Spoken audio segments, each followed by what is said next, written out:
Welcome to our National Town Hall, and as you might be able to tell, I'm not in TSA headquarters. I'm at Boston Logan International Airport. It's great to be back up here in Boston. This is a town that I've lived in twice in my life. I always love coming back up to Boston. Had a great evening last night, and then a really impactful visit over at MIT earlier today. So look forward to this engagement. Look forward to more interaction with our team here at Boston Logan and with our team at our FAM field office here in Boston. I have with me our two leaders here, which I'll introduce in a second and give them an opportunity to say a few words. But I would just like to highlight for Boston Airport and Bob Allison as the Federal Security Director for Massachusetts and Maine.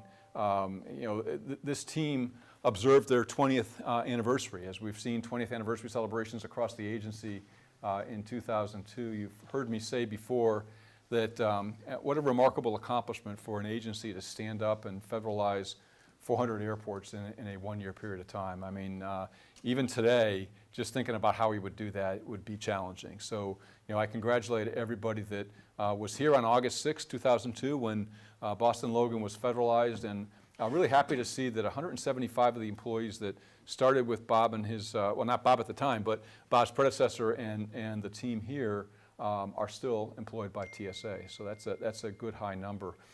This was also the airport where we did the first deployment of our credential authentication technology. And as you may know, CAT is being deployed across the entire TSA enterprise, and we're now working on the next version of the credential authentication technology, which marries up a camera and a system that reads digital identifications like mobile driver's licenses. So there's a lot of additional work that's being done on CAT, but you led the way in the first deployment here. And then for this team in particular, and also for teams across the country, I mean, the summer of 2022 was a really busy summer. Anybody that's been in any one of the airports around this country knows how busy it was. Terminals were crowded, parking lots were full, and pretty much every aircraft you got on was full as well. And so I really appreciate the work that the entire TSA team did over the course of this past summer. I know it was hard because we didn't have the staff that we really wanted to have in terms of numbers on board. As you heard Pat Bradshaw talk about at the last town hall, we've worked really, really hard to increase our ability to bring people on board and to shorten the timeline from the time a person first encounters TSA as a potential employer to the time they actually are on board in our agency. We've made some progress there. We've got more to do, but I really appreciate the work that's been done here locally to enable that, the work that's been done by our human capital enterprise to change systems to enable it, but most importantly, the work that all of you took on as a result of being a little bit shorter on staff that we'd all like to. Boston has 13 airports in addition to Boston under its purview. Two of the Cat 2 airports, Portland, Maine, and Bangor, Maine. So you think of the reach of Bob and his team, and then 5 Cat 3 airports and 5 Cat 4 airports. And so, Bob, it's a real pleasure to be back to see some very familiar faces here at Boston Logan, and to be able to celebrate your leadership and Marcy's leadership with this terrific team. So I'll give you the floor for a few minutes. Thanks. Thank you, and thank you for coming to Boston. I remember that the first trip you took during your first appointment was Boston. Yep. And I think it's very appropriate that on your second, you're here again. Yeah, thanks. Thank you for coming. On behalf of the employees, I want to thank you for taking the time to hold this town hall and engage with us. We're looking forward to hearing updates and, of course, anything that's new or changes that are coming to our future. We, as a group of employees in New England, understand we're at a crossroads when it comes to technology with threats that are emerging in areas that 10 years ago we didn't talk much about, whether it's cyber, drones. So there are a lot of things that continue to change, but Administrator, we're thrilled to have you here, and thank you so much. Thanks, Bob. Appreciate it. And if I could highlight a couple things with the Boston Logan team in particular. I mean, you've put together a diversity and inclusion video that you did locally via your employee engagement team. We liked it so much, it's on our national iShare page. and on our YouTube channel. So thank you for doing that. It's a critically important effort, and I appreciate your leadership. You've also done a great job in helping improve the passenger experience. And you know, you've heard me say before that as I look at priorities for the agency in terms of our interaction in the screening process, I prioritize things in this order. First is to improve our ability to detect the items that we need to detect. That's the most important thing, to improve security effectiveness. Next is to improve security efficiency.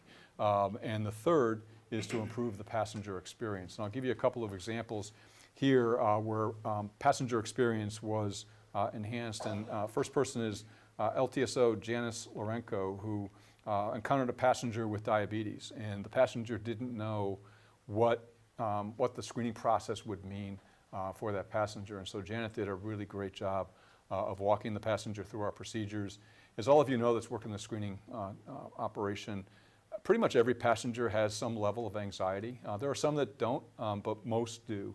And some passengers are just more anxious for multiple reasons. And to the extent that we can address that up front and make them feel comfortable and ensure that they're safe and secure going through our screening process is really important. The other person is LTSO Brian Watts, who had some passengers approach that were pre-check passengers. They bought some gifts, and some of the gifts they bought you couldn't bring through the screening checkpoint. And so Brian, rather than just saying you can't bring those, do whatever you're going to do with them, he helped them get them put into their checked baggage so they could take them to their final location. And people remember how they're treated by others, in particular by others in positions of authority. It makes a big impression on them. And so I'd just like to thank as two great examples here in Boston, Janice and Brian, for their work. Next, I'd like to talk a little bit about our Federal Air Marshal Service and our Federal Air Marshal field office here in Boston. Also the first Air Marshal field office that I visited at the beginning of my first term.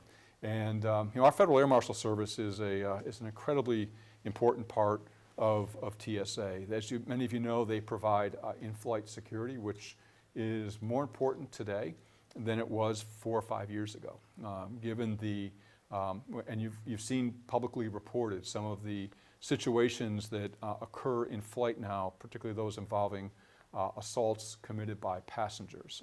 And so our Federal Air Marshals don't and are instructed not to intervene on all those cases because their focus needs to be on the overall aircraft security and particularly the security of the flight deck.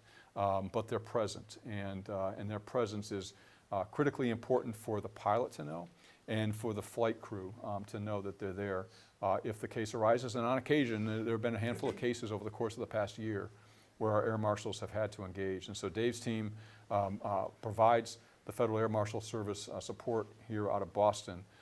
We also have asked the Federal Air Marshal Service to increase their presence in and around our airports because Federal Air Marshals have jurisdiction in any transportation hub in the United States. We are putting together a new roadmap that I've already approved, and I'll talk about that in a second, but what it proposes to do is to further integrate Federal Air Marshal operations into TSA core operations to include more of a presence in and around airports and more of a presence in joint terrorism task force around the country. Our Federal Air Marshals have also been critically important in supporting some very large DHS operations that have occurred over the past year and a half. One of them, Operation Allies Welcome, where individuals who had significantly assisted the United States in Afghanistan were evacuated first to an international location and then on to travel here in the United States for those that were admitted here.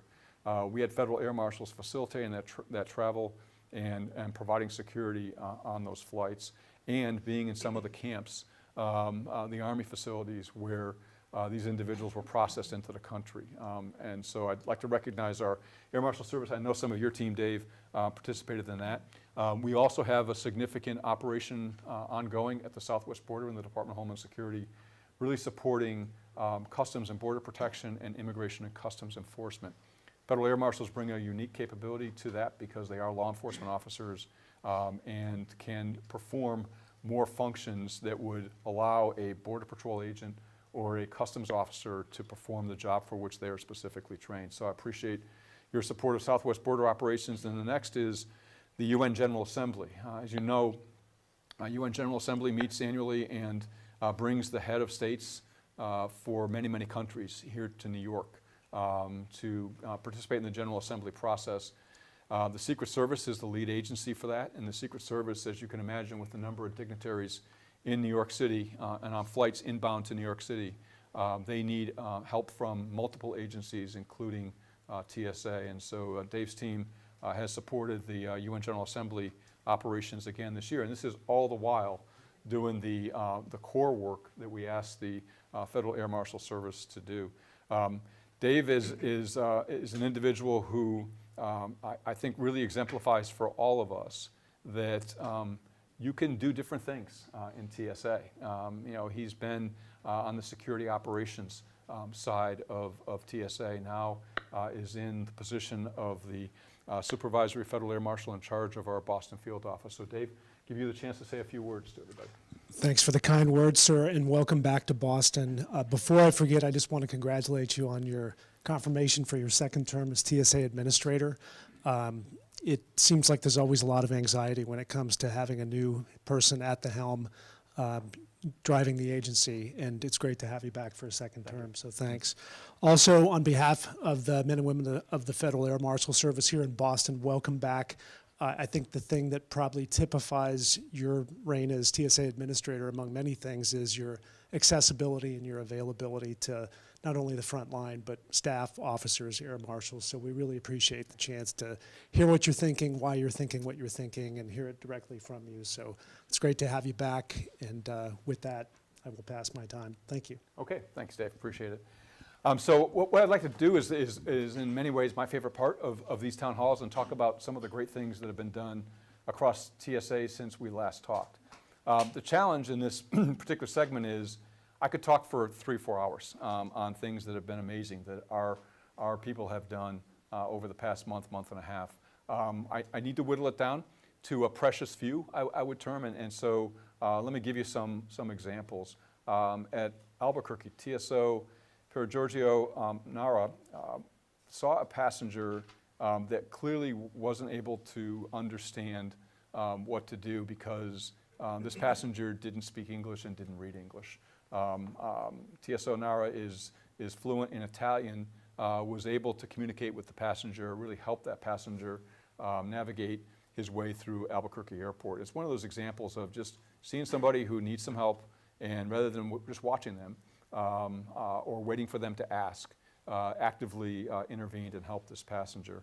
At Sacramento Airport, TSA Thomas Rapala assisted a passenger. He came across this passenger who was by the ticket counter sitting down with many pieces of luggage around her. Walked by the first time, noticed it. Walked by several minutes later, passenger was still there. A couple hours later, was still there. And so he asked one of his colleagues, TSO Harold Narath, to come with him, and they engaged this passenger. And what they found, and this was not a surprise during the summer of 2022, is this passenger had not a 2-hour delay, but a 2-day delay. And you can imagine if you're not from the United States or even not from Albuquerque, you know, what do you do, where do you go? And plus there's a significant cost to that. And so the two of them, both Tom and Harold, ensured that this passenger had food, had something to drink, and they checked on her on a regular basis. Again, just a great example of reaching out and seeing somebody who needed some help, who didn't want to ask for it necessarily, probably didn't know how to ask for it, and saw people in uniform and didn't know whether she wanted to ask folks in uniform necessarily. So really good, and I thank them both out of Sacramento for doing that. Next at El Paso, LTSO DeMont Herring, this is a good catch.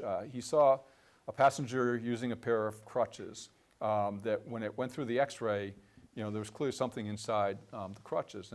And this is one of those examples of you just never know when somebody is going to try to bring something through a screening checkpoint on board an aircraft that shouldn't be on board. And what he found was inside the crutches, it was stuffed with a bunch of dirt and a couple $1,000s worth of cash, which raised some concerns of why a person would conceal it. But this is also an example of when you think something's just not quite right, just continue to investigate what's going on to resolve the situation. And so I appreciate what DeMont did out in El Paso. And then at Orlando, TSA Ileana Petrie saw a man who, she was in the parking lot, saw an individual, an older gentleman, who was nearly hit by a car. And so he needed help, and while she was assisting this passenger, the passenger's wife called on his cell phone. And so the two of them answered the cell phone. They were assisted by TSO Luis Guevara, and the two of them called 911, got assistance to this passenger, calmed the spouse down, that somebody was there, help was on the way.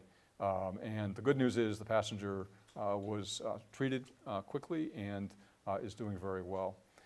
Next is at our TSIF, our Transportation Security Integration Facility. It's a building, it's actually the only building we own in TSA at Ronald Reagan Airport. And that's where we test all of our new technology out.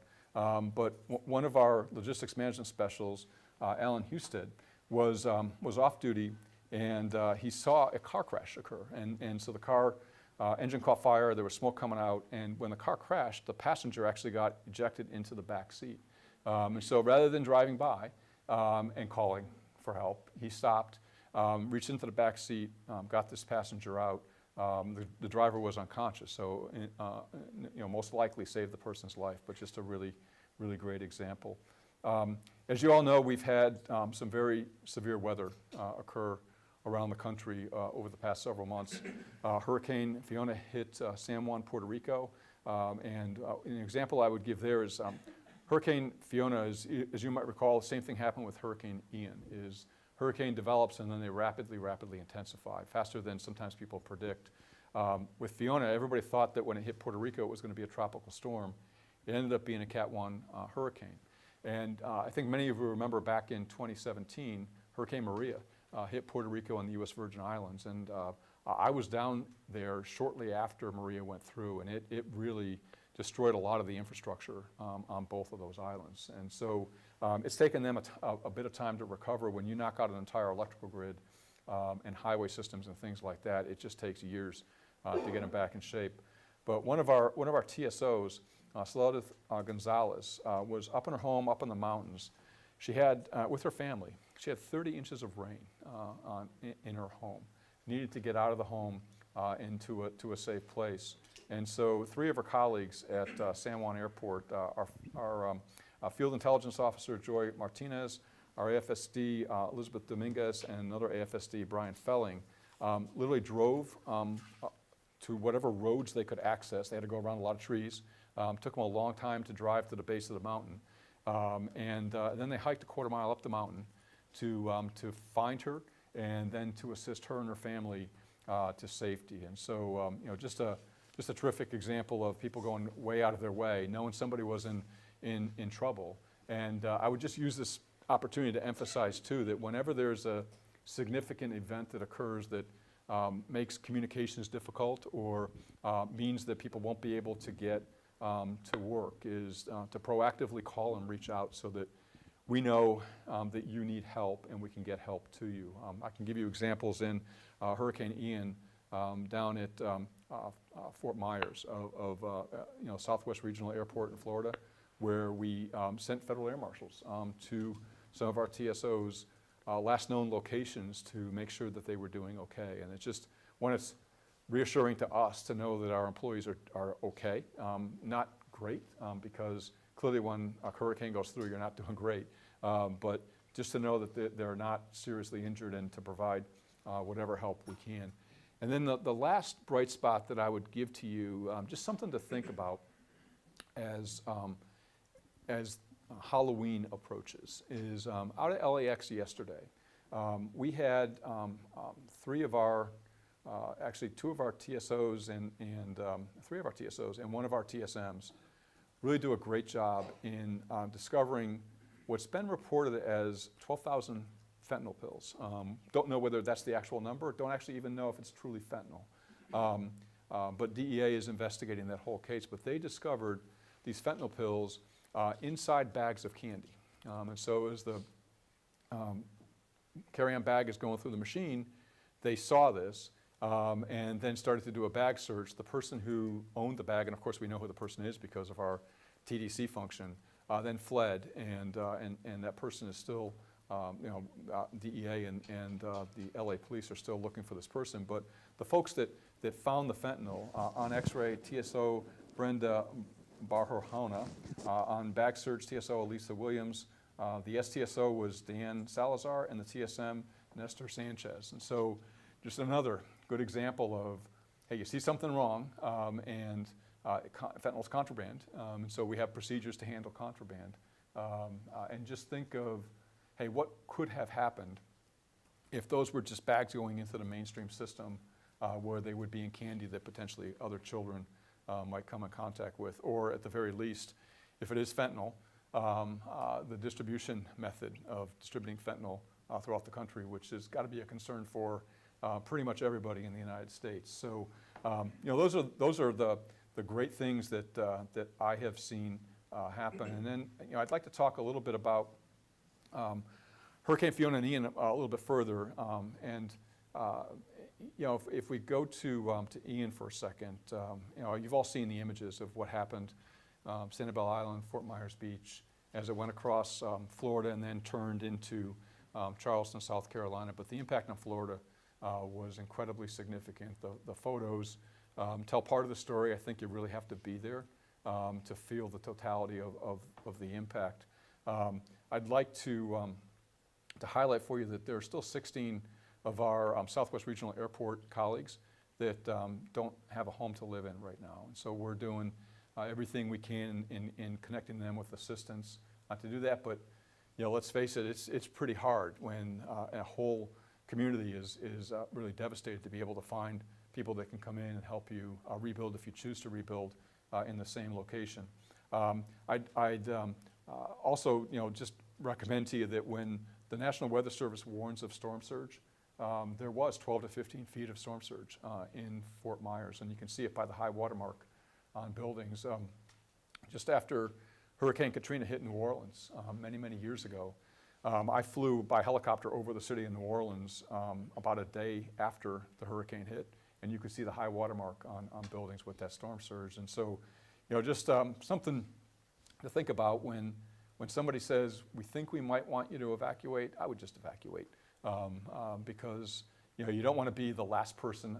I wouldn't want to be the last person out, and I wouldn't want to be caught in a logjam of people trying to get out at the same time. I'd like to thank Darby LaJoy, who's still our Executive Assistant Administrator for a couple more days for security operations. Darby made a visit down there, and the President went down a couple days after that just to make sure that the support that we needed to provide was being provided. And we did stand up a critical incident management group, a CIMG, out of TSA headquarters, out of the TSOC, that coordinated all of our, first and foremost, our accountability for our people, and then secondly, making sure that we could provide the support that was needed for them. There is an Adopt a Family program in place. We used it during Hurricane Maria as well. I would just call that to your attention, and what the FSDs specifically ask for are gift cards to give people the flexibility to buy the things that they know that they need. And then the Office of Personnel Management across the government approved an emergency leave transfer program that allows people to donate leave. And there's an application process. If you want to donate, you go on the OPM website and you can sign up to donate.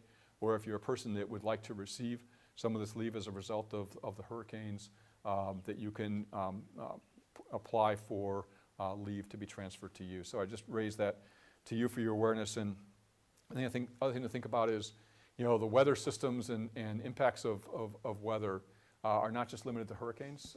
There are also some very significant fires that have been burning for weeks out in the Pacific Northwest, particularly in Oregon, but also up in Washington State. And so we've got a lot of people that are dealing with trying to respond to natural disasters. The Department of Homeland Security has a surge capacity force, which takes volunteers from across DHS to assist FEMA. And a lot of times what volunteers do is manned FEMA call centers so that they can take the incoming calls and then allow the FEMA specialists to work on making sure that the right level of assistance gets provided or the right program that a person needs to apply to is highlighted for them. And so there's that, and then there is a DHS volunteer force. So there's a DHS surge force, FEMA, a DHS volunteer force, which supports our southwest border operations. I mentioned when I was introducing SAC Bassett that our federal air marshals have provided significant support in the southwest border. We've also asked other people across the department to provide support down there. When you go down and visit, you oftentimes see hundreds and hundreds of people that are in buildings that have an interior space no bigger than this room that the Border Patrol is trying to process and take care of, oftentimes with young children. And what the Border Patrol needs are people that can help them with all of the administrative work that's there, and sometimes the law enforcement work, so that they can do the Border Patrol processing that's so important, and hand the migrants over to ICE for transport to other facilities. So I just provide information on the Surge Capacity Force and the Volunteer Force, and we'll send out some more notifications over the next couple of days to make you aware of how to sign up for that. Next, I talked about Darby LaJoy going down to Florida following Hurricane Ian. His retirement ceremony was this morning. His last day is Saturday. Darby started out in 2002 with this agency. He was one of the group of people that went around and stood up TSA, federalization of airports around the country. He served at Raleigh-Durham and at DCA at Reagan National Airport, and then was the FSD at both JFK and LAX, so two of our very biggest airports. He also was the FSD when Gerardo Hernandez, one of our TSOs who was killed by an active shooter at LAX in 2013. Darby was his FSD at that point in time. In his role as the EAA for Surface Ops, he was, for security operations, Stoney almost had a heart attack. For security operations, he had oversight over surface, aviation, compliance, and international operations, so a huge portfolio, literally 50,000 of the 60,000 people in TSA worked under his purview. He also acted for me as the administrator when I was up at the department for the first 5-6 months of 2021. So I really thank him for all his great service to TSA. We will see him around, no doubt. We look forward to that and wish him well in his next career. The FEVS results, we've got the results back from FEVS. When you see them, you will see not much of a change from what they've said before. The FEVS results clearly say to us that we need to fix pay. We know that, and we're working very hard to do that. One of the things that I liked about this FEVS is a higher percentage of TSA employees compared to the department and compared to the rest of the federal government participated in the FEVS survey. And I think it's really important when we have these annual surveys that ask us pretty much the same questions every year, so we can figure out, hey, are we doing better in certain dimensions? We know from the same question being asked year after year whether things are getting better. So I appreciate all of you who took the time to fill out the FEVS forms. Trust me, I read all of those. I read the FEVS results for both the Fan Field office and Boston Logan before I came up here. Because what I'm looking for are we getting better? And then where are the areas where we really need to focus? And we will continue to put additional focus on what all of you are saying about things that we need to do as an agency. I think it's critically important that we demonstrate to each other that when you tell us something, that we do something with it. Or if we can't do 85 things at once, that we say, what are the top 10 that we're going to work on this year? So I just encourage you to continue to participate in the FEVS, because it's really valuable information for all of us. And secondly, that we look for solutions. I view some of these results as further opportunities for us to continue to improve TSA as an employer and make us an employer of choice. And so thanks for your input and thanks for your efforts to continue to make progress. Pay equity, critically important. Continuing resolution, the bill that keeps us all funded while the Congress debates the larger piece of legislation that provides our full year funding, runs through the 16th of December. I don't really know what's going to happen after the 16th of December because a lot depends on what the midterm election results are. How much of a change the election results make will determine whether the continuing resolution might get extended or there might be an effort to finally pass an appropriations bill.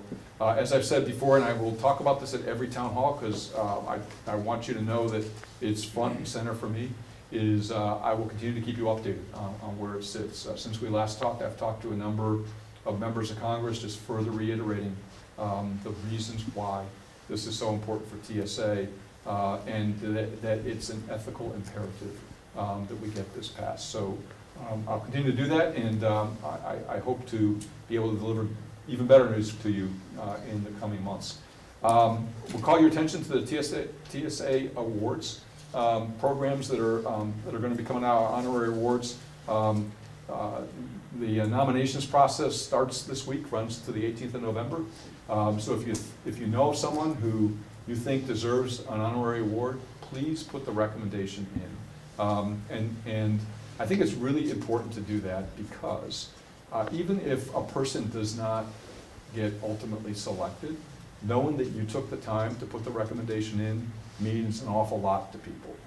And sometimes in some categories we can only pick one person, but it would be sure great to have 30 or 40 or 50 really great candidates put forth. So please take advantage of that honorary awards ceremony, honorary awards program, and the period of performance is the 1st of August of 2021 to the end of September of 2022, and the award ceremony will be in April of next year.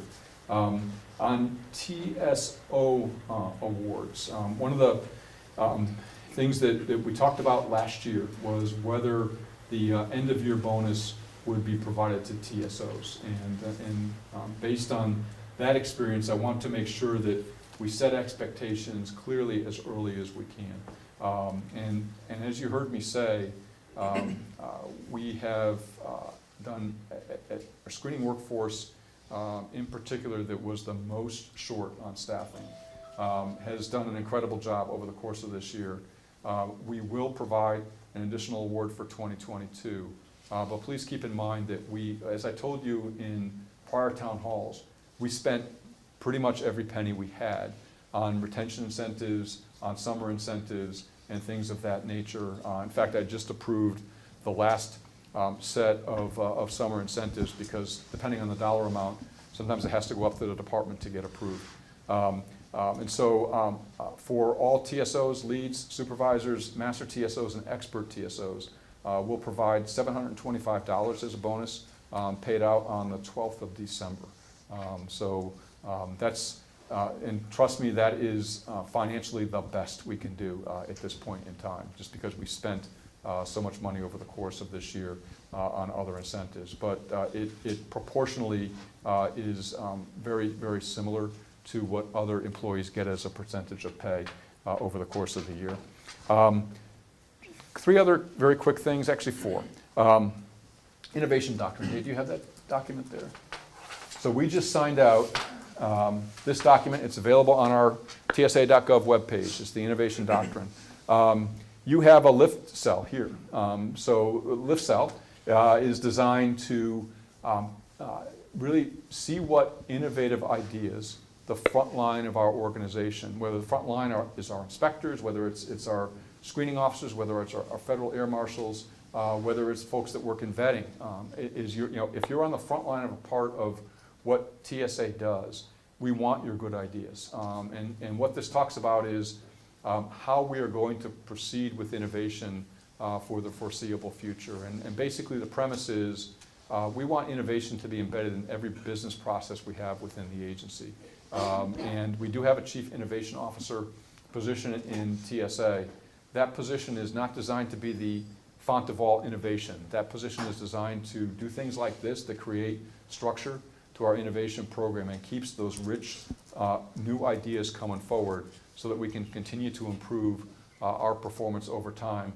One of the reasons that Sonia, Meg, and I went to MIT today, was to look at some of the very leading edge things that are being done over there that might have applicability to our operations, and really to take advantage of what they've already learned so that we don't have to relearn it in TSA. But it's a very easy read.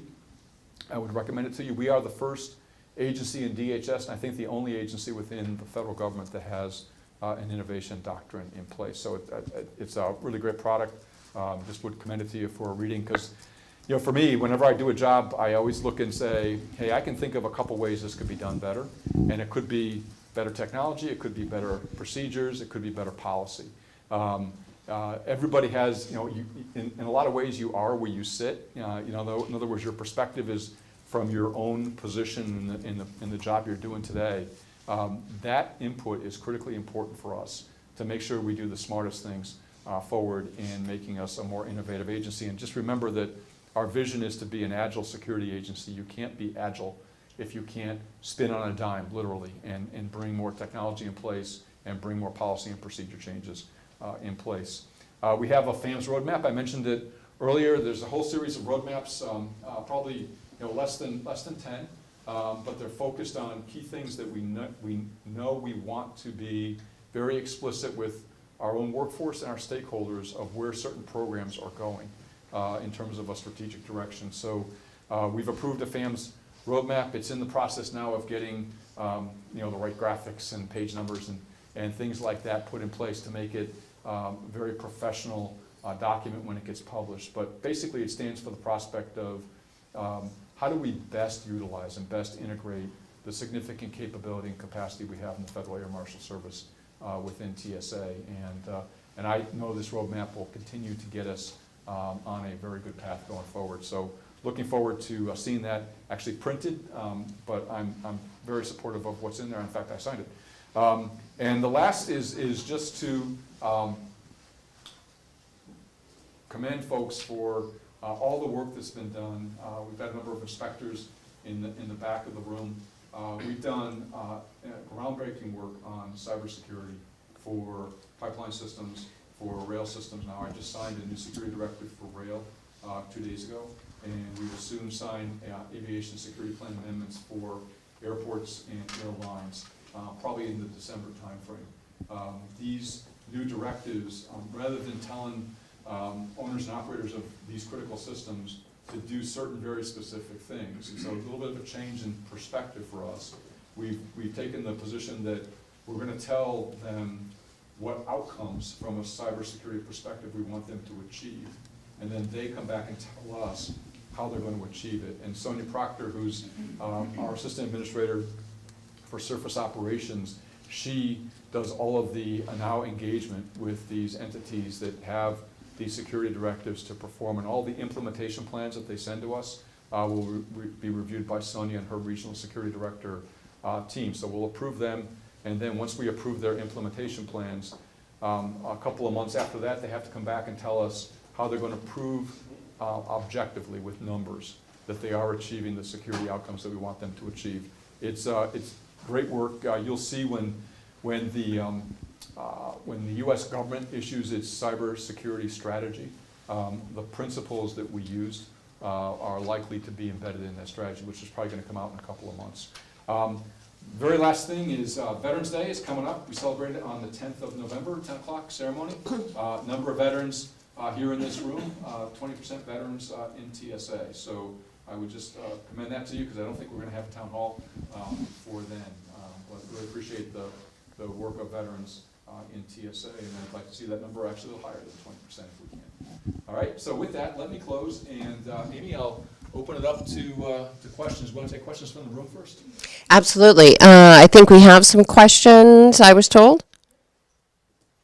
Just raise your hand.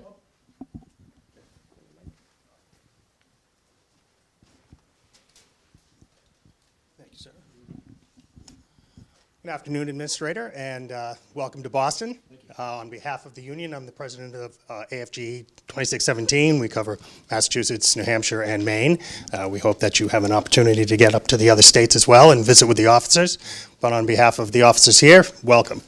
I have a question with respect to Title V And it appears that the Senate's failed to include the House-passed provision in the Defense Authorization Act and would grant Transportation Security Administration employees Title V protections, including access to the General Scheduled Pay System, civil service protections, and full collective bargaining rights. So the question is, or it's a three-part question. First, what happens next? Second, will this affect the agency's pay equity budget request efforts? And third, does the agency have a contingency plan if nothing gets passed? Okay, great questions. Thank you. In terms of what happens next, I would expect that if it doesn't get included in the NDAA, we'll try to get it included in the appropriations bill. There are large pieces of legislation that pass through Congress that provision can very well be included. It's just going to take a vote by the Congress to be able to do that. But we 100% support that. So it basically is, it's like pay equity. A decision now rests with the Congress. Our job is to make sure that we answer every single question they ask and provide them the information that they need to make their decision.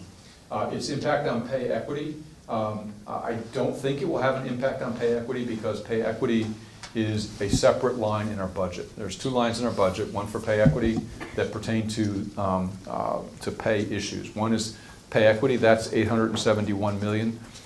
For fiscal 23, annualized into 24, it's about $1.5 billion. And then the second one is to support implementation of Title V and full collective bargaining within the agency. That's about $122 million every year. We have said consistently from the very beginning that our ability to go to full collective bargaining is entirely contingent upon receiving the funding to do that. When you go to full collective bargaining, there are a lot more labor relations specialists, a lot more attorneys, and a lot more official time that you need to account for. That costs $122 million a year. So we support, it's in the budget, it's up to the Congress to take action. With respect to a contingency, I don't talk about contingencies because I want the whole thing. And I think it's important that we be very clear that, hey, I don't want partial equity, I want full equity for this workforce. I don't want partial collective bargaining, I want full collective bargaining. And so that's our position, that's what's in the President's budget, and that's what we will continue to advocate for. Okay, thanks.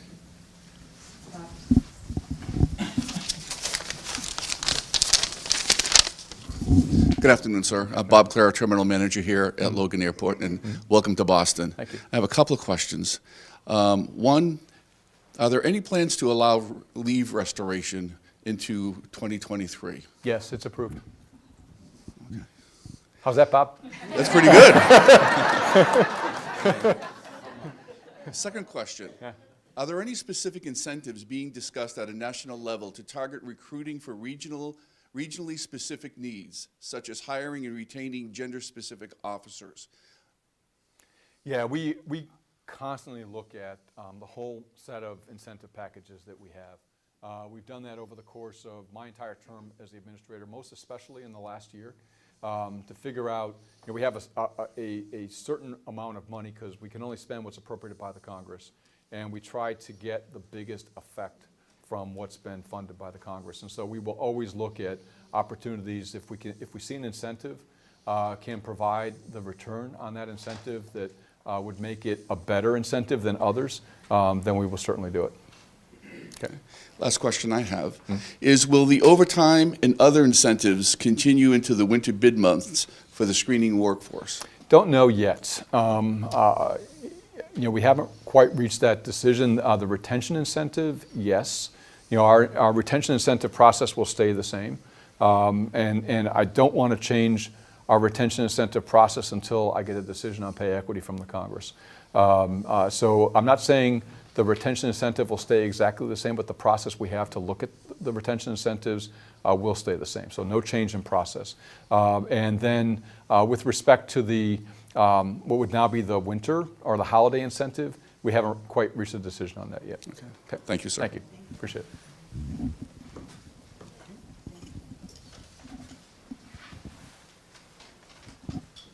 All right, sir, we have a question from the field.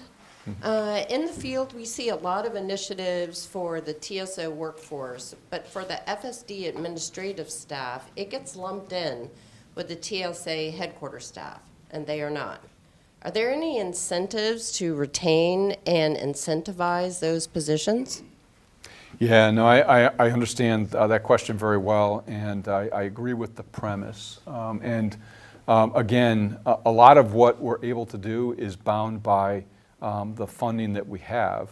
And then what a lot of people don't realize, and I wouldn't expect people to because it gets into budget detail, but when you're appropriated a budget by the Congress, you're appropriated budget in categories. And so screener pay, compensation, and benefits, or screener PC&B, is its very own part of the budget. The amount that goes into that budget is separate from the amount that goes into FSD staff. And when you have a big account like screener PC&B, and you're not burning FTE, in other words, you have less than the number of people you've been authorized and funded to hire, you can take that money and turn it into incentives as long as it provides a pay, compensation, or benefit to that particular workforce. So we have a lot more flexibility in the TSO pay line, or the screener pay line item, and we've exercised that flexibility. I have far less flexibility in FSD staff line items and in general map management and programmatic employee categories. So it's really it's a question of how much money do you have, and then how much flexibility within the money provided. And for all the right reasons, the way our appropriations process works is, as you know, the Constitution says that the Congress provides and appropriates all funding for the federal government. When they do that, they just don't say to TSA, here's $10 billion, run TSA. They say, here's $10 billion, and here's how you're going to spend the $10 billion. And we have an opportunity to influence that when the budget gets submitted and we testify before Congress at hearings and answer their questions. For now, at least, we haven't seen much of an appetite to change some of those allocations in the form of our appropriation. Okay. The bottom line answer for us, and really for the whole department, is we know we need more what's called top line. We need, if you get 10 billion, we really need 12, because 10 billion causes us to make some choices that we otherwise wouldn't make, that are difficult choices to make. All right, great. If at any point there are questions in the room, just raise your hand and we'll come to you. We have another question from the field, sir. With cyber being an integral part of all aspects of TSA's mission, are there any plans to appoint or create a senior leadership position and/or office to take over responsibility for cyber to eliminate current silos and duplication of effort? Yeah, really good point. We've thought about that. We haven't decided. We're going to have a senior leadership conference in the first week of November. That's one of the topics we're going to discuss. And the question really is, with cyber cutting across everything you do, does it make sense to keep it embedded in each individual aspect of your operations, like cyber being embedded in surface, cyber being embedded in aviation, or does it make more sense to create a separate entity for that? And that's just something, I don't know the right answer to that, quite frankly. I just want a lot of input from a lot of smart people to decide. But clearly, cyber is a line of effort for us that's quite a bit larger than what it was just 2 years ago. We've made a lot of strides, and now we just need to step back. I mean, we were really trying to get our cyber requirements out to the owners and operators of critical infrastructure systems as quickly as we could, knowing that we could come back and then figure out, okay, given that experience, now what's the best way to structure this? The best way to structure it may, in fact, be what we have. I just don't know the answer to that. Okay, sir, and then we have a human capital question for you. In the current staffing model for coordination centers, which differ from airport to airport, the coordination center is the only department with field locations that do not include higher pay bands. Is there anything that can be done to address this, because they're currently being capped at F and G bands? Yeah, another great question. And coordination center officers do a great job and are really integral to, one, the coordination of operations in an airport, and then the provision of information up to the Transportation Security Operations Center, so that we're aware of things that are happening. If we need to provide additional direction or resources from headquarters, we can do that. One of the things that we're looking at, and again, this is a case of, hey, we've got a lot of things on our plate. How do we get the most important things done successfully first, and then get to other areas that we know are critically important that we just haven't been able to focus on as much as we'd like to. So the most important thing for me is to get pay equity put in place. And once there, then we have a whole lot more, one, flexibility, and secondly, we wouldn't be taking any attention away from pay equity in the first place. And this is part of a larger issue to ensure that we do have good opportunity for career progression within different functions and specialties within TSA.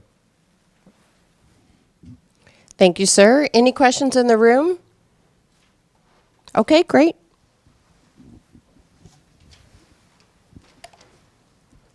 Hello, sir. So this is actually an officer question. Due to the short staffing with the current S1 hours being set to expire, is there any chance that they will be extended? I don't know the answer to that. That's entirely, obviously, up to the secretary.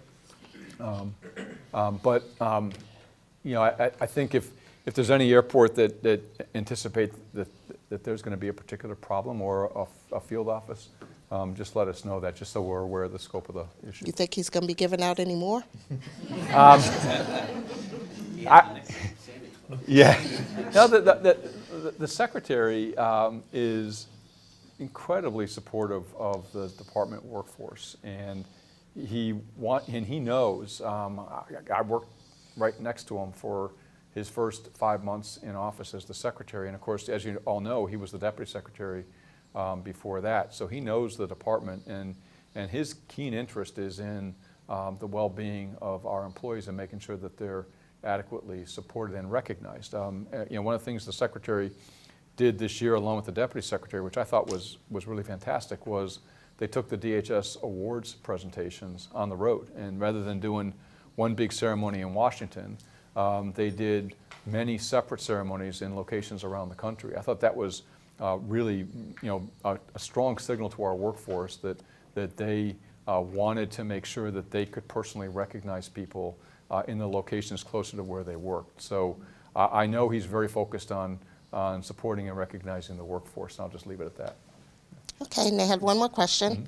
Have you considered any longevity incentives to reward any employees who have remained loyal to the agency when so many opportunities have opened in private and government sectors?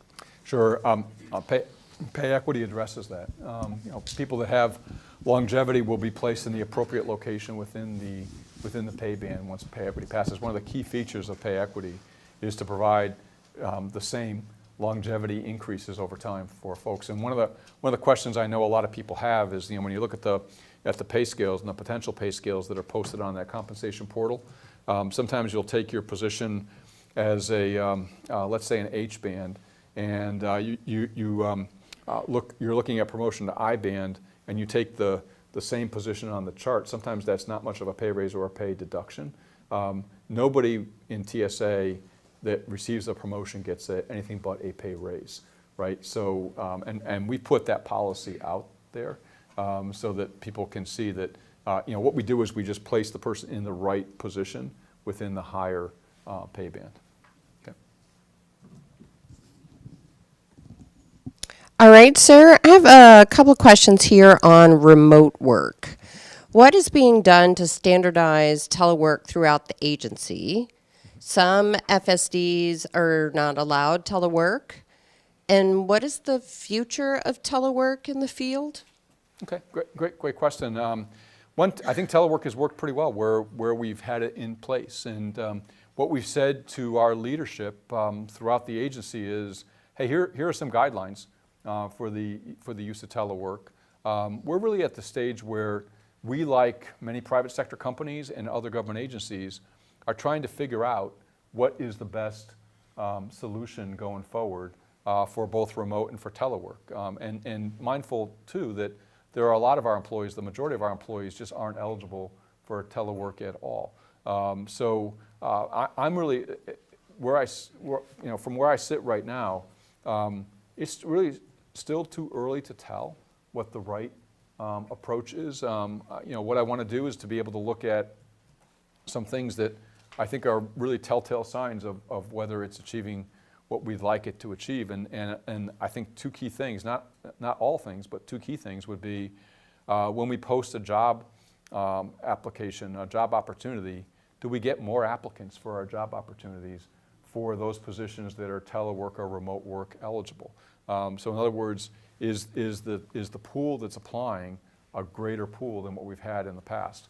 And the second would be for our current employees, what is the attrition rate for those that do not work in shift work or do not work in positions where telework or remote work is not an option? And just look at, hey, is our attrition getting better as a result of having the telework option available? But really from what I've seen, and I think a lot of people would agree with this, is that some people look at it and say, hey, are we as effective in a remote work, telework environment, mostly for management and administrative employees, than we were in the past? And a lot of people say, well, it's probably, we're probably as effective. It just seems to me we're more effective. That's kind of been my take. I know that a lot of people that I talk with actually work more in a telework environment because you're constantly going down and checking to make sure that, hey, if something came in, I want to be able to respond to it, where if you're working in a strict scheduled environment, you might be less inclined to do that. So I think the jury is still out, but I'm pretty happy with the results we're seeing. The core of the question, though, is, hey, can this be more standardized across the agency? And I don't think we're quite at that stage. We put out some guidelines and gave our leadership options.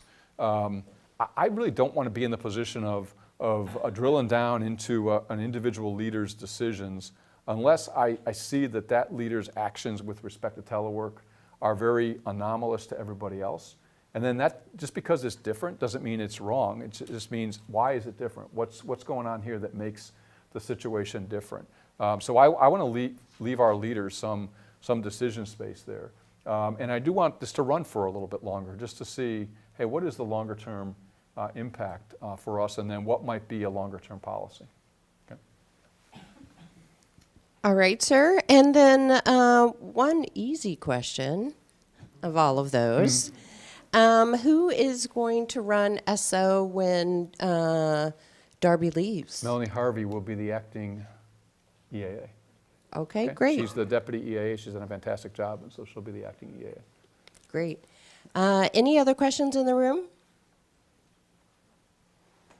And that, by the way, is evidence of clearly thought out succession planning, right? It's not like, okay, this person has left the agency, now who's gonna step in? We know who's gonna step in, and we've helped that person be ready for that time when they do step in. Okay. All right, great. I have another question for you, and this is related to the bonus that was mentioned earlier. They wanted to know, is that $725 contingent upon a top rating? Yes. Okay. Yes. Of course. All right, I then. should have mentioned that. Thank you for that. Yeah. No worries. Then I have another. That was probably from human capital, that question, so that's a good question. This is another human capital question. Funny you should mention. Will the processing times for administrative actions and Servview, such as pay band increases, law enforcement, availability pay, improve? How does human capital plan to improve processing times of these administrative actions? Yeah, the answer is yes, they will improve. They already have improved to a degree, but not to the point we want them to. And I believe Pat Bradshaw is on the line. And Pat, I give you the opportunity to address that question because you're closer to that from a more recent information perspective than I am. Thank you, sir. Yes, I am here and am prepared for the question. We have had some difficulties with attrition, not only on the human capital staff, but on the vendor side, where this activity actually happens. And so we are working aggressively with my team to be able to teach them how to process this in the new tool and to make sure that our vendor support has the support that they need to aggressively get their new hires on board. So we've put together a couple of tiger teams. You should be getting some announcements in the next couple of days on our mitigation strategy to make sure those actions, along with the job opportunity announcements that are also affected by this attrition that we're experiencing. So we are working on it, and again, our apologies for this delay, but hopefully in the next 2 weeks or so, you will start seeing some changes. Thank you. Yeah, thanks. And while Pat's on the line, I just, at the last town hall, I talked about, Pat had just a few more weeks left in TSA. She's agreed to stay on for longer, which I greatly appreciate, and is really important for us to see through some of these transitions and changes that she talked about. Thanks. All right, great. We're at the top of the hour, sir. I don't know if you have anything else you want to add before we close. Hey, the only thing I would add is, one, thanks for the opportunity to be up here in Boston. Thanks for the great work that everybody in this agency performs day in and day out. You are protecting everybody else in this country, whether they're U.S. citizens or not. And I greatly appreciate it. I know the Secretary greatly appreciates it. And keep up the really good work. Thank you very much.